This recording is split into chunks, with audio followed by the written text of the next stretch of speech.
Cancer healer centre a new beginning. శాంతిభవన్లో TPCC విస్తృత స్థాయి సమావేశం కొనసాగుతోంది.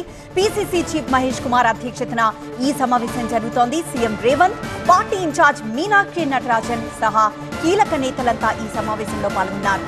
కాంగ్రెస్ ప్రభుత్వ సంక్షేమ పథకాలతో పాటు రాజకీయాలు, స్థానిక సంస్థల ఎన్నికలపై చర్చిస్తున్నారు. ప్రస్తుతం ఉత్తమ్ మాట్లాడుతున్నారు. లైవ్ ద్వారా చూద్దాం.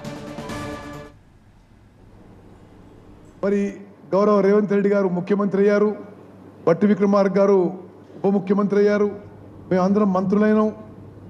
మరి చాలామంది ఎంపీలు, ఎమ్మెల్యేలు, ఎమ్మెల్సీ అందరితో కలిసి సామాజిక న్యాయం కోసం స్వతంత్ర భారతదేశంలో ఎక్కడా జరగని విధంగా నిజంగా సామాజిక న్యాయం కోసం మనం ఈ ప్రభుత్వం, మన కాంగ్రెస్ ప్రభుత్వం ముందుకు పోయిన విషయం కూడా నేను మీ అందరికీ మనవి చేస్తున్నా.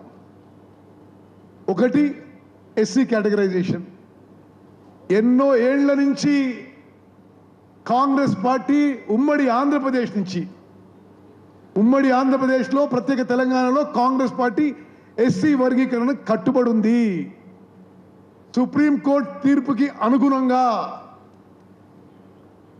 ముఖ్యమంత్రి గారు అపాయింట్ చేసిన సబ్ కమిటీ చైర్మన్గా మేము పకడ్బందీగా చట్టపరంగా సుప్రీంకోర్టు ఆదేశాల మేరకు ముందుకు పోయి ఈరోజు తెలంగాణలో మరి ఎస్సీ వర్గీకరణ ముందుకు తీసుకుపోయిన విషయం కూడా మీ అందరికీ ఒకసారి నేను మనవి చేస్తున్నా. మనందరం కూడా ఇది ఒక పెద్ద అచీవ్మెంట్గా చెప్పుకోవాలి. ఎస్సీ వర్గీకరణ అనేది నేను ఇప్పుడు 30 ఏళ్ళైంది మొదటిసారి ఎమ్మెల్యేగా కలిసి. 30 ఏళ్ల పాటు ఈ స్లోగన్ నేను వింటూనే ఉన్నా.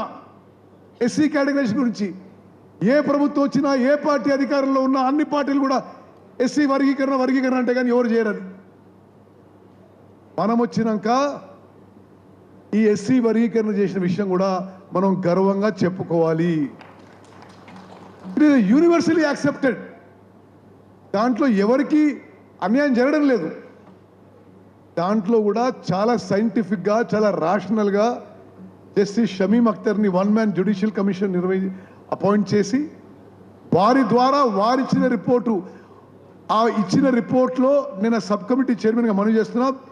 జస్టిస్ షమీం అఖ్తర్ ఇచ్చిన రిపోర్ట్లో ఒక్క అక్షరం, ఒక్క వర్డ్ కూడా మరి ముఖ్యమంత్రి గారు కానీ, ఉప ముఖ్యమంత్రి గారు కానీ క్యాబినెట్లో మార్చకుండా అది శాసనసభలో ప్రవేశపెట్టి యాక్సెప్ట్ చేయించినము.